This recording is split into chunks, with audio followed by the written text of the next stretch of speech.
what's your name, man? Griffin Phillippi. And what'd you do? Third place, San Diego Regionals. How many people were there? 417. Dude, that's awesome, man. What did you play? I played Pendulum Magician. Awesome. Well, let's get into the deck profile. Alright. Started. Played 3 Astrograph Sorcerer.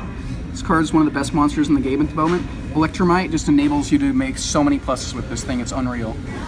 Then played 3 Chronograph on top of it. Chronograph, it's like Astrograph, but you know, it's not quite as good because it doesn't give you the search.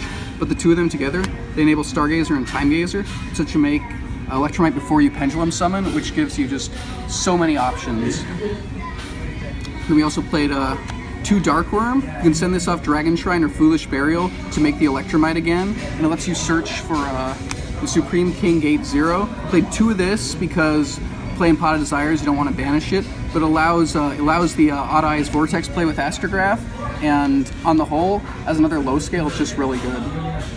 Then we got into the Magician side of the things. Played 3 Black Fang. His effect isn't that good, but you need the high scale sometimes. 3 Purple Poison. Perfect is actually really good. The pop is really relevant, especially when you have Astrograph to get over something with like 3,000 attack.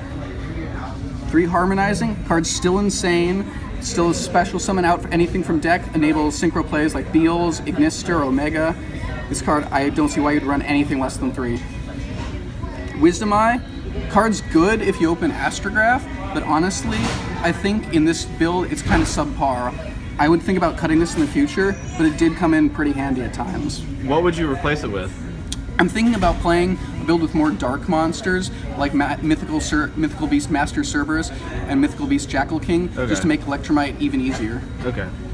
Then since we're playing Wisdom Eye and Harmonizing, we also play 2 Oath Dragon. It helps you make Norito and lets you recur your Magician resources.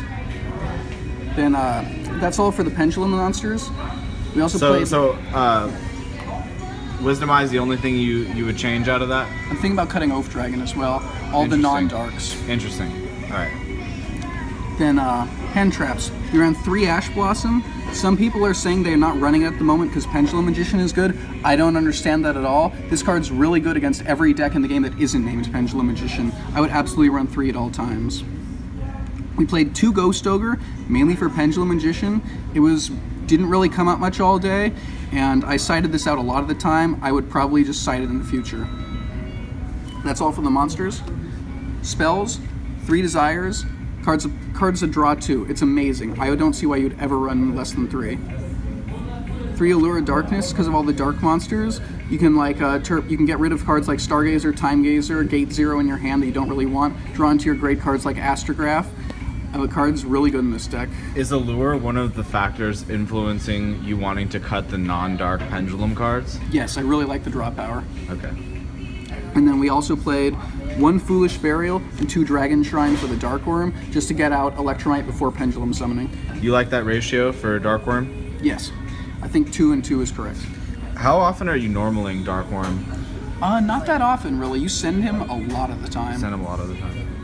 Cool. So let's do extra deck. Alright. Extra deck. 2 Electromite, obviously. Did you ever want the 3rd one?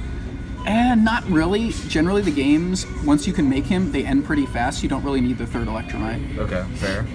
Zephyr Metaltron, because you make Odd Eyes Vortex, you make Odd Eyes Absolute Dragon and Electromite, link it away from Metaltron, get the Odd Eyes Vortex, and you don't have an arrow pointing up like with Decode Talker.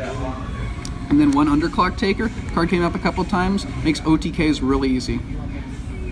Xyz monsters. Norito, Chronograph, and Oath Dragon are level 6 spellcasters. Negate spells and traps, really good. Don't see why you wouldn't play it. You'll still make Norito fairly often, even if you cut the Oaths? I'll have to test that, to be fair. Okay. We got Tornado Dragon.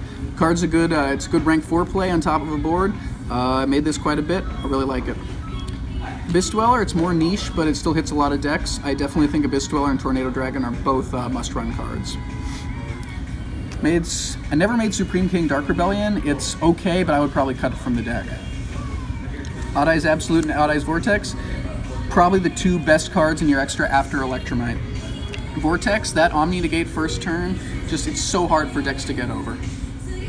And then also Starving Venom, extra copy of Electromite, and the piercing damage is honestly super relevant. I OTK'd like several times I had no business OTKing because of that busted second effect. Really like this card. Then Beals, mainly for True Draco. I actually made this 4 times all day. It worked out twice, didn't work out twice. On the whole, I was okay with it, but I might cut in the future. One Ignister, made it a couple times, OTK'd, card's still really good. I think you should always play it.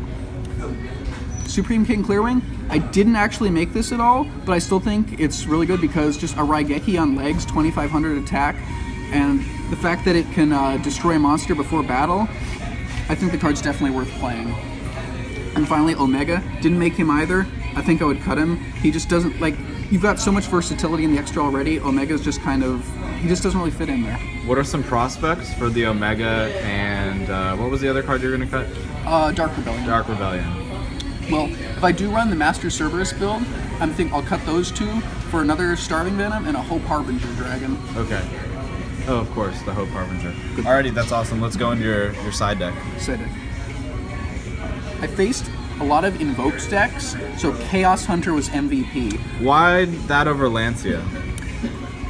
Level 7, you can bring it out pretty easily with all your 8 scales, and just the fact that it's a 2500 body that stays on the board, I really like it. Great against Trickstar. Yes. 3 Effect Veiler, mainly for the mirror or against like Lightsworn zombies, but I actually rarely sided this in. I hear it's great against World Chalice. Did you play them at all in your matchups? I did once, but it didn't actually come up against him. Okay. I played a 3rd Ghost Ogre on the side in case I faced the mirror, but I think I sided in once against True Draco. Hit that diagram. Hit that diagram. And they get that Amano Watto out and you cry.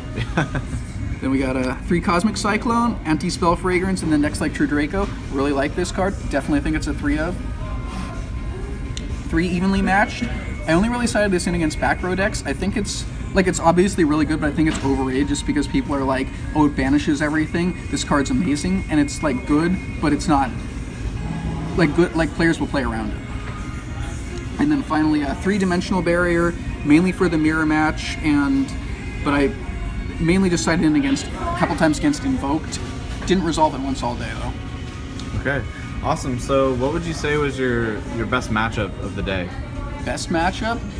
Ooh, honestly, probably the one I lost against True Draco, just because that was like really back and forth, like really fun times, just like a really interactive match between the 2 of us, and he was like a really good opponent too. Would you recommend this deck for new players or people that are trying to get into Yu-Gi-Oh, or is it take a while to get acclimated to? I would definitely recommend it as like a learning deck. I mean, learning deck and a deck for experienced players, because it's not too difficult to pick up on, and it definitely, playing this deck makes you like learn a lot about Yu-Gi-Oh, like learn how to like properly structure your combos, how to play around hand traps and stuff. I think this deck is really good for both beginners and experienced players alike. Awesome, man. Well, congratulations on your top. Now we're going to get a YCS next, right? You know it. Awesome. Thanks, Griffin. Thanks, man.